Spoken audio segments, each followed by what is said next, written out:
What's going on, guys? Welcome back to the Hands-On channel. Yeah, that's right. I'm putting out a video 2 days in a row. A lot of people have been asking me to put out more content, put out more prepping content. So here you go. I'm going to give you as much as I can.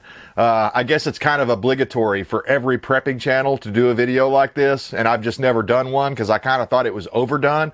But as I sat and thought about it more and more, and I went and investigated several different, I just typed in the term, who are the first people going to die after SHTF and collapse and stuff like this, and I got all kinds of articles. So I see where a lot of these guys are pulling their resources from, so I did the same thing.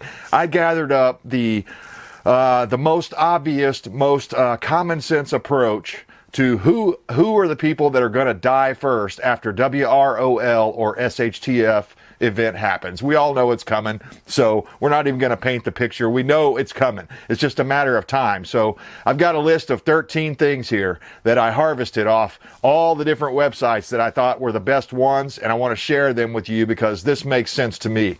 Number one, the first people that are going to die after SHTF happens: the physically weak, people that are dependent on medications and technology and stuff like that, the chronically ill. They're going to be the first to die, because they rely on those medications and life-saving technology to keep them alive. Think about it right now. At any given time, all of the people in all of the hospitals around the world that are on, just so many different life-saving, machines and things that they just can't function without them, whether that be the respirators that they put in for people, when they're having problems breathing, or life support machines in general, just so many different things. Not to mention the monitors that are in place in all of these highly advanced technological centers. Well, when their power goes out and their generators run out of juice, a lot of people are going to die. Because that's just the way it is. But even outside of the hospital, people that are on, certain kinds of heart medications and things like that are life-sustaining. I mean, there are some people that they might not die instantly, but within, 3 to 6 months, there's going to be a lot of people dying because they are physically weak and they can't survive without modern medicine. So that's tragic. So just keep that in your mind. Those are the first people. Number two group of people that I think are going to perish quickly: the mentally weak, people that are just not prepared for it. And we're going to talk about the mentally weak a little more in another one of these later on, but just in general, people that are mentally weak, they're not able to handle stressful situations and things like that appropriately.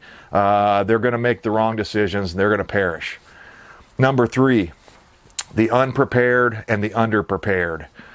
People without sufficient resources will starve or die of thirst in short order. Now, it's not going to happen instantly. Think of the rule of threes, 3 days without water, 3 weeks without food, if I'm not mistaken. So it'll take a while. It's not going to be instant, but the unprepared and the underprepared are going to have a real problem real soon. You need those resources.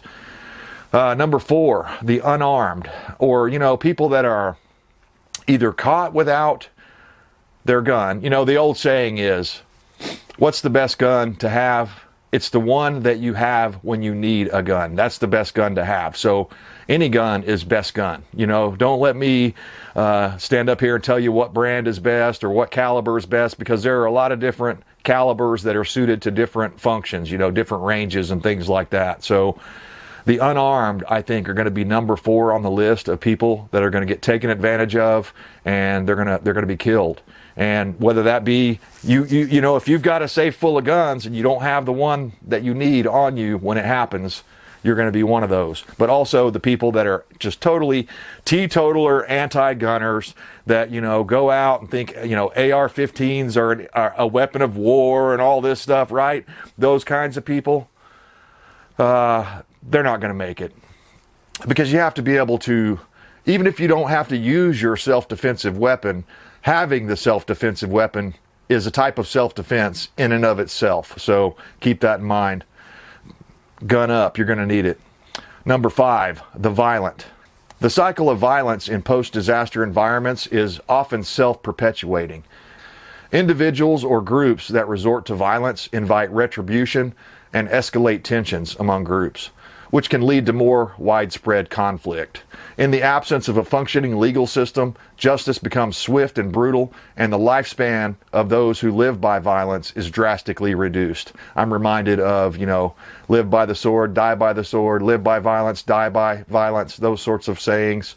That's true. It's going to come true real quick after SHTF happens because, we've all heard it in these prepper groups and prepper forums where these guys are like, all I'm buying is guns and ammo, and I'm going to go take what I want from everybody else. Well, they're going to find out very quickly that those preppers that bought more than just guns and ammo, they have families and they have firepower to fight back, and it's not going to be a cakewalk like these guys think. So a lot of those guys are going to die real early on because they've had this plan and they're just going to go over to Walmart and kick in the door and take what they want. Well, there's going to be a whole bunch of other people doing the same thing, and it's going to get bloody real quick. So make sure you're prepared for that. The violent people, they are coming. They're out there right now in our society, and this thin veil of law and order and civilization is the only thing that keeps them at bay right now. But they're coming. The Negan types are out there, and they're coming. So be ready. Be trained up on your firearms and stuff like that.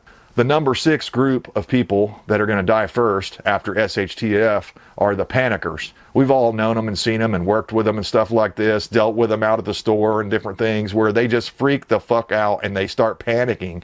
And once they're in that panicky state, you can't get them out of that panicky state. So individuals who quickly fall into panic will have a hard time, a very hard time, as they make impulsive decisions and have limited perception. Perception is like, 9/10 of the rule in SHTF. So you better get that. You better get your head on straight, is what I'm saying. You better be able to deal with some stressful situations.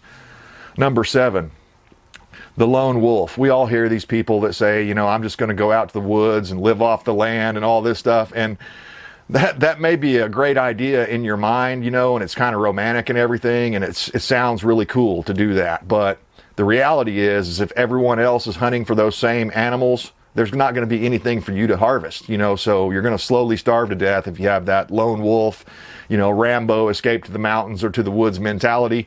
Lone wolves are going to have a hard time as they are without the support of a group or a group of allies. It could be something as simple as, like myself. If I get a splinter, even with my anti-communist glasses, which have bifocal magnifiers on the bottom, there's times I can't see the splinter and my wife can. So she'll help me out. She'll pull it out. And I've gotten some nasty long, 1/4 inch, 1/2 inch long metal splinters out of my fingers and stuff, or my wife has, because she can see them and pick them out and I can't. And something like that can just make you miserable.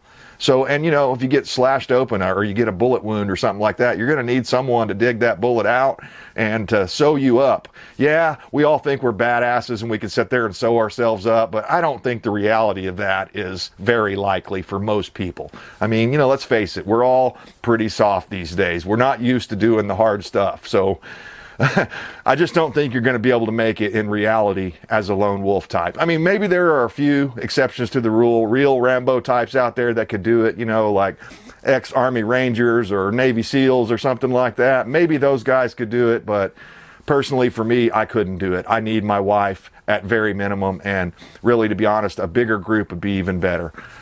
Number 8, the untrained, unskilled people. People with limited survival skills will have a hard time as they are unable to apply basic survival skills such as self-defense. So the untrained are going to be in a world of hurt. So what I mean by that is you need to know how to use all of your tools that you have, all of your tools that you have for repairing things, and all of your weapons for self-defense. You need to know how to use them. Probably be a good idea to learn some kind of martial arts, like basic combat skills, basic fighting skills like Krav Maga or something like that. You need to learn something so you can defend yourself in case you run out of ammo. Number 9, the pacifists. We all know them. They're out there. They wouldn't harm a fly, right? Well, they're going to have a very hard time because they're not going to be able to defend themselves with that pacifist mentality. So they better start getting that in check right now. Number 10, indecisive people. Again, that kind of goes back and ties in a little bit to panickers, but they're a little bit different. they're going to have a hard time, is they might not be able to make quick, decisive decisions. You know, sometimes when it's life and death, you got to make that decision instantly, in the blink of an eye. And if you can't make that decision, you're indecisive, it means, you know, a shot to the head or something like that, and you're dead. So, I mean, you got to be very decisive, very quick, you know, and have, in my opinion, you need to think about all these different scenarios. That's one of the reasons that I do these scenario videos from time to time, is that I'm trying to get people thinking, what would I do in that circumstance? What would I do differently? Maybe, and then sometimes I intentionally do things wrong to try to get people to go, oh no, you shouldn't have done that, you should have done this, you know. So, and other times I just do things wrong that I'm not thinking about, and the audience will tell me, oh, maybe you should have done this or used this certain thing, and that would have helped you out, and I didn't think of it. So that's what's great about those survival scenario videos that I like to do from time to time. So anyway, check those out if you're interested. Number 11, show and tellers is what I call them. People that are preppers and they tell and show everyone about it. They're all on YouTube. You notice I'm not standing in front of my food stores here, and I'm not, you know, even though I've done some gun videos, I don't show all my stuff. I don't feel like it's a good idea to show all your cards while you're sitting at the table to everybody else that's playing against you. Potentially. Right now, they may not be playing against you, but in the future, they will be. And if they know what you have, they're going to get you. But people that are too open with their resources will have a hard time, as they will become a target for looters and violent people. Number 12, this one's a little bit hard for me to swallow, because I am guilty of this. The nostalgic. You know, I love my house. I love my shop. I love my tools. I love my space that I'm in, that I occupy.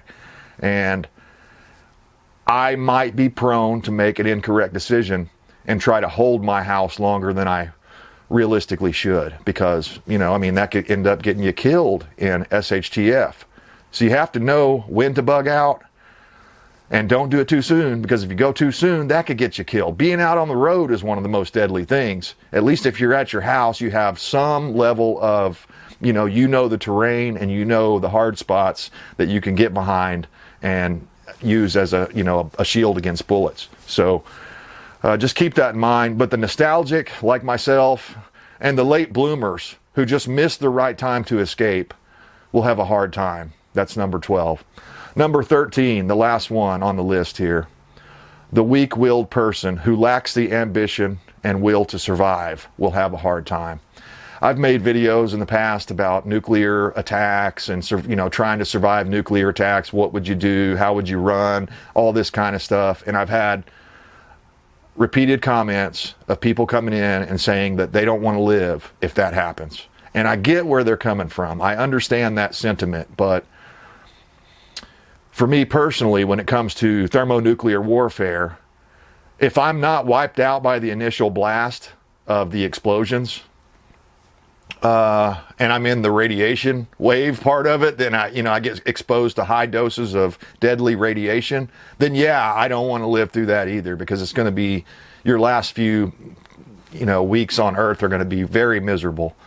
That's a bad deal. But if you're outside of that range and you can escape and evade the radioactive cloud of death, then, yeah, I want to live. So I don't, that's the disconnect for me, is it depends on the circumstances. If you're hit with the initial blast, yeah, obviously that's a rough way to go out, and there's really nothing you can do about it except, go and wait to die, I guess. But there's a point where if you're far enough away and out in the country enough and you don't get the blast, then you might be able to restart your life and live and survive. And that's the name of the game. So anyway, guys, let me know down in the comments. Do you agree with this list that I came up with?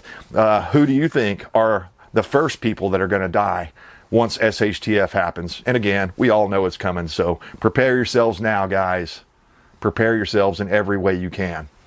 Physically, mentally, and spiritually is my advice to you. I appreciate you tuning in. Hit me up in the comments. Let me know what you're thinking about and what you're working on your preps from day to day. And until then, I stand for liberty to the bitter end. I hope you do too.